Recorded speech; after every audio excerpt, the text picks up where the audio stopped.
Hi, I'm Devin from Careerified. Welcome back to Talking Careers with Young Adults. My aim with this series is to give parents and guardians a wider context to use in trying to help their young adult kids figure out their next steps in career and education planning. If you have not yet watched the first video in the series, I highly recommend you go back and do that. I looked a little bit at what exactly career development is and what that means for your kids, and I promise I did not get too nerdy. I'm going to minimize my video here so you can focus on the content, and we will dive into chapter 2. Okay. So this video series will cover 5 main topics. And of course, I mentioned we have already talked a little bit about the basics of career development and what that's all about. Today's video is going to be taking a look at mindset and language. That is to say, I will be talking about how your mindset and your language are maybe blocking some of the effectiveness of these conversations you'd like to have with the teens and 20-somethings in your life. And hopefully it'll give you a little bit better context to have better conversations. I want to start out with a couple of questions for you to reflect. And if it's helpful for you to stop the video at the end of this tiny section here and maybe jot down a few notes, go for it, whatever helps you out. We did that in the first video, and if it works for you, then go for it again. So think about yourself at 15 years old. Did you have a dream job or a dream career in mind back in those days? Are you in that job or that career today? If you are, is the day-to-day work what 15-year-old you would have expected it to be? And if you are not, can you find some kind of connection between the work you do now and that dream job or career that you wanted when you were 15? Like I said, feel free to pause the video here and jot down a few notes if you would like to. Over my many years in career education and career development, I've spoken with a number of parents of students in high school and post-secondary education. And especially now, of course, as an independent practitioner, it's the parents who will reach out to me to engage my services for their kids. I commonly have 2 different conversations, and actually very often in the same space, talking to a parent or guardian. So this is a big one. The parent or guardian will start their story by saying, well, when I was younger, I fill in the blank. I just messed around and didn't listen to anybody. I just did whatever my friends did. I had no idea what my options were. And then it was into something like, well, I had to change my major. I had to go back to school. I had to start over. However, the middle section of the story goes, it almost always ends with the phrase, and I don't want that to happen to my kid. So what I hear when you're saying this is, I can't go back in time and fix my mistakes. There is only one right way to do this career thing, and I'm going to make sure my kid finds it. In short, what they want to know is not so much whether I can help their child figure out what they'd like to do with their lives.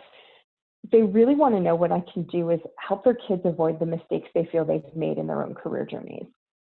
I am a parent myself, I get it. I doubt this mindset is limited to career decision making, right? There are reasons we tell our kids not to date certain people or not to go to certain places. There's a reason you teach your children how to change their own oil in the car, right? There's wisdom that you have gained over the years that you want to impart on the next generation. This is very normal. It's the purpose of being a parent, really. What I can tell you from my experience is that when it comes to careers, the result of this mindset is often that it puts unnecessary pressure on our kids to get it right the first time. If you just want an example, take a look at the notes you made at the beginning of this video, or even from the first video, if you still have those handy. Did you get it right the first time? Whether you did or didn't, chances are you didn't, but if you did even, you probably have realized at some point that there are some things you just can't know until you try them. And when it comes to careers, that is absolutely the truth.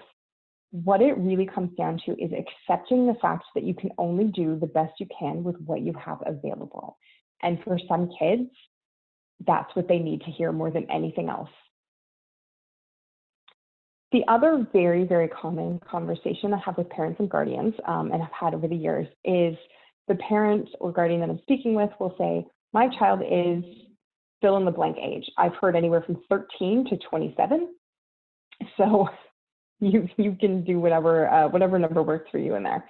And they don't know what they want to do with their life. Or the slight variation of they still don't know what they want to do with their life. And yes, it was the parent of the 13-year-old who said that.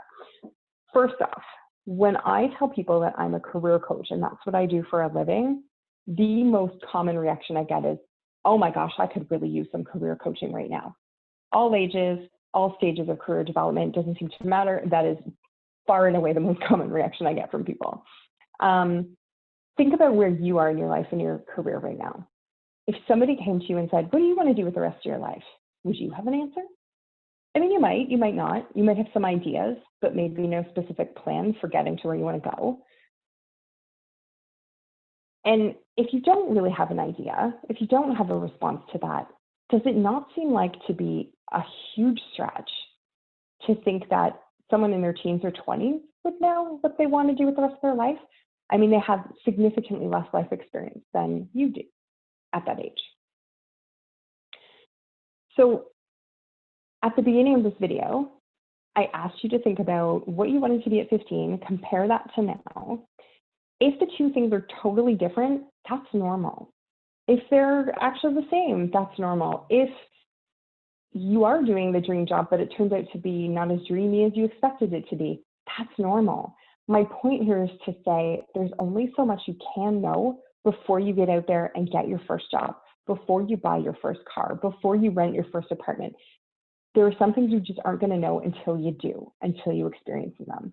And your kids' career goals, I should say, will become clearer as they gain more life experience, work experience, everything experience.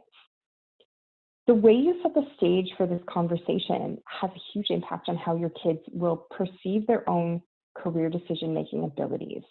Things become a lot more challenging if they think the point of choosing a career is to correct mistakes you made or to check off some certain series of boxes before they hit a certain age. As we get into our next videos on post-secondary pathways and we talk a bit more about how the labor market has changed, I'm hoping that you'll start seeing that your kids actually have a great deal of flexibility, not only in terms of the careers that they choose, but in how they can get to those careers. That brings us to the end of the second chapter of the video series. I will see you in the next video where we will get into a lot more detail around post-secondary pathway options. And until then, you take good care.